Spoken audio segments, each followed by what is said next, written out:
야고보서 3장. 친구 여러분, 성급하게 선생이 되려고 하지 마십시오. 가르침에는 막중한 책임이 따릅니다. 선생은 가장 엄격한 기준을 적용받습니다. 우리 가운데 완전한 자격을 갖춘 사람은 하나도 없습니다. 우리는 입을 열 때마다 거의 매번 실수를 저지릅니다. 온전히 참된 말을 하는 사람을 만난다면 여러분은 삶을 완벽하게 제어하는 완전한 사람을 보고 있는 것입니다. 말의 입에 물린 재갈이 말의 온몸을 통제합니다. 큰 배라도 능숙한 선장의 손에 작은 키가 잡혀 있으면 그 배는 아무리 거센 풍랑을 만나도 항로를 벗어나지 않습니다. 여러분의 입에서 나오는 말이 하찮아 보이지만 그 말은 무슨 일이든 성취하거나 파괴할 수 있습니다. 잊지 마십시오. 아주 작은 불꽃이라도 큰 산불을 낼 수 있습니다.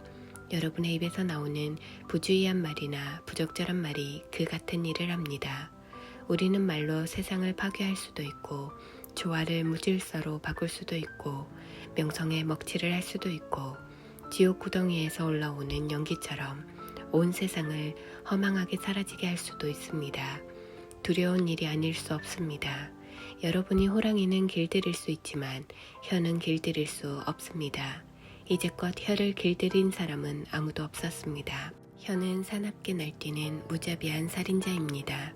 우리는 혀로 하나님 우리 아버지를 찬양하기도 하고 바로 그 혀로 하나님이 자기 형상대로 지으신 사람들을 저주하기도 합니다. 한 입에서 저주도 나오고 찬양도 나옵니다. 친구 여러분, 그런 일이 계속 일어나서는 안 됩니다. 샘이 하루는 단물을 내고 다음 날은 쓴물을 낼 수 있겠습니까? 사과나무가 딸기를 낼 수 있겠습니까? 딸기 덩굴이 사과를 낼 수 있습니까? 더러운 진흙구덩이에서 맑고 시원한 물 한 잔을 얻을 수 있겠습니까? 지혜롭다는 평가를 듣고 싶습니까? 지혜롭다는 평판을 쌓고 싶습니까? 여기 여러분이 할 일이 있습니다. 제대로 살고 지혜롭게 살고 겸손하게 사십시오. 중요한 것은 여러분의 말하는 방식이 아니라 사는 방식입니다.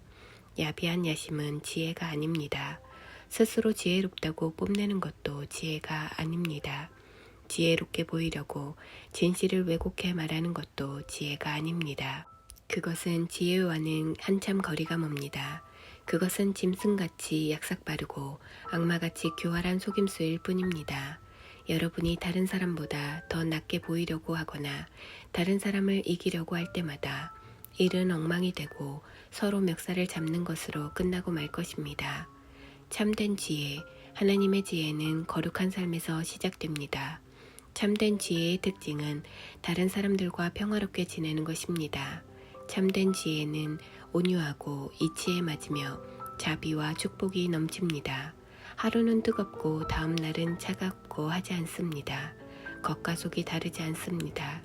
여러분이 서로 평화롭게 지내고 품위와 예의를 갖춰 서로를 대하려고 노력한다면 여러분은 하나님과 바른 관계를 맺고 사는 건강하고 튼튼한 공동체를 세우고 그 열매 또한 맛보게 될 것입니다. 4장. 여러분은 이 모든 형편없는 싸움과 다툼이 어디에서 비롯된다고 생각합니까? 그냥 일어나는 일이라고 생각합니까? 곰곰이 생각해 보십시오. 그런 일이 일어나는 것은 여러분이 자기 마음대로 하려고 하고 싸워서라도 그렇게 하려는 마음이 여러분 깊은 곳에 있기 때문입니다. 여러분은 자신이 갖지 못한 것을 탐하고 살인까지 해서라도 그것을 얻으려고 합니다. 여러분의 것이 아닌 것을 가지려다가 폭력까지 휘두르고 맙니다. 여러분은 그런 것을 달라고 하나님께 구하지는 않겠지요? 그 이유가 무엇입니까? 여러분이 가질 권리가 없는 것을 구하고 있음을 잘 알기 때문입니다. 여러분은 매번 자기 마음대로 하려고 하니 버릇없는 아이와 같습니다. 여러분은 하나님을 속이고 있습니다. 온통 자기 마음대로 살거나 기회 있을 때마다 세상과 놀아나는 것이 여러분이 원하는 바라면 여러분은 결국 하나님의 원수가 되어 하나님과 그분의 길을 거스르고 말 것입니다. 여러분은 하나님께서 관심하지 않으신다고 생각합니까? 잠언은 하나님은 맹렬히 질투하는 연인이시다 라고 말합니다.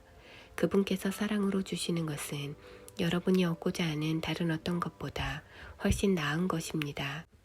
하나님은 자기 마음대로 하려는 교만한 자들을 대적하시고 기꺼이 자기를 낮추는 사람들에게는 은혜를 베푸신다는 말씀은 누구나 아는 사실입니다.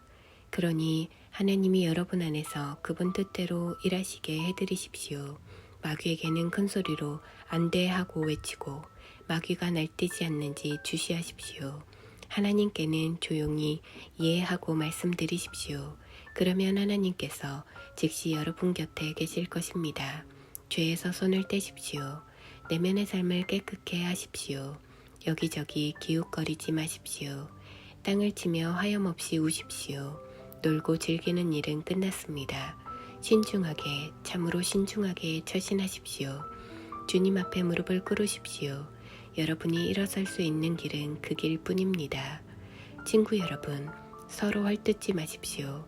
그런 식의 험담은 하나님의 말씀, 그분의 메시지, 그분의 고귀한 법을 짓밟는 행위입니다. 여러분은 메시지를 존중해야지 거기에 낙서를 해서는 안 됩니다. 사람의 운명은 하나님이 정하십니다. 도대체 여러분이 누구이기에 다른 사람의 운명에 간섭할 수 있단 말입니까? 오늘이나 내일 이러저러한 도시에 가서 1년 정도 머물면서 사업을 시작해 큰 돈을 벌어야겠다고 건방진 소리를 하는 여러분에게 한마디 하겠습니다. 여러분은 내일에 대해 아무것도 알지 못합니다. 여러분은 햇빛이 조금만 비쳐도 금세 사라지고 마는 한 줌 안개에 지나지 않습니다.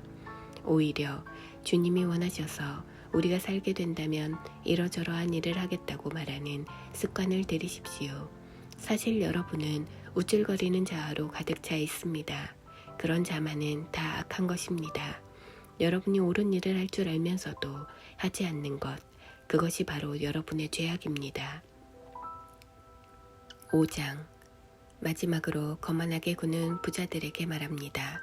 슬퍼하며 몇 가지 가르침을 받으십시오. 그대들은 재난이 닥칠 때 눈물을 담을 양동이가 필요할 것입니다. 그대들의 돈은 썩었고 그대들의 좋은 옷은 역겹기 그지없습니다. 그대들의 탐욕스런 사치품은 내장에 생긴 암과 같아서 안에서부터 그대들의 생명을 파괴하고 있습니다. 그대들은 스스로 재물을 쌓아 올렸다고 생각하겠지만 그대들이 쌓아 올린 것은 다름 아닌 심판입니다. 그대들에게 착취당하고 갈취당한 일꾼들이 심판을 요구하며 부르짖고 있습니다. 그대들에게 이용당하고 혹사당한 일꾼들의 신음소리가 원수를 갚아주시는 주님의 귀에 쟁쟁이 울리고 있습니다. 그대들은 땅을 착취해 배를 불렸으면서도 그 땅에 돌려줄 것은 유난히도 뚱뚱한 그대들의 시신밖에 없습니다. 사실 그대들이 한 일은 묵묵히 당하기만 하는 더할 나위 없이 선한 사람들을 정죄하고 죽인 것이 전부입니다. 친구 여러분, 주님이 오실 때까지 참고 기다리십시오. 여러분도 알다시피 농부들은 늘 이렇게 합니다. 농부들은 귀한 곡식이 자라기를 기다립니다. 더디지만 비가 내려 분명한 결과를 낼 것을 인내심을 가지고 기다립니다. 여러분도 그렇게 참고 기다리십시오. 마음을 한결같이 강하게 하십시오. 주님은 언제라도 오실 수 있습니다. 친구 여러분, 서로 원망하지 마십시오. 여러분도 알다시피 훨씬 큰 원망이 여러분을 기다리고 있을지 모릅니다. 심판하실 분께서 가까이 와 계십니다. 옛 예언자들을 여러분의 멘토로 삼으십시오. 그들은 모든 것을 참았고 온갖 고난을 겪으면서도 멈추지 않고 언제나 하나님을 경외했습니다. 끝까지 경주를 마친 사람들에게는 하나님께서 생명을 선물로 주실 것입니다. 물론 여러분은 욥의 인내에 대해 들었을 것입니다. 하나님께서 마지막에 어떻게 그에게 모든 것을 회복해 주셨는지도 알 것입니다. 하나님께서 그렇게 하신 것은 그분은 돌보시는 분, 사소한 일까지 세세하게 보살펴 주시는 분이기 때문입니다. 하나님은 돌보시는 분임을 알았으니 이제 여러분의 말로 그 사실을 알리십시오. 여러분의 말에 맹세하건대 같은 표현을 덧붙이지 마십시오. 하나님을 재촉하려고 맹세를 덧붙이는 조급함을 보이지 마십시오. 그저 예라고 하거나 아니오라고만 하십시오. 참된 것만 말하십시오. 그래야 여러분의 말이 여러분을 거스르는 데 사용되지 않을 것입니다. 고통을 겪고 있습니까? 기도하십시오. 기분이 몹시 좋습니까? 찬양하십시오. 아픈 데가 있습니까? 교회의 지도자들을 불러 주님의 이름으로 함께 기도하고 기름을 발라 달라고 하십시오. 믿음으로 드리는 기도는 여러분을 낫게 해줄 것입니다. 예수께서 여러분을 일으켜 주실 것입니다. 또한 죄를 지은 것이 있으면 용서받을 것입니다. 안팎이 모두 치유될 것입니다. 여러분 모두가 함께 실천할 것이 있습니다. 서로 죄를 고백하고 서로를 위해 기도하십시오. 그러면 여러분의 병이 낫고 온전해져서 더불어 살 수 있을 것입니다.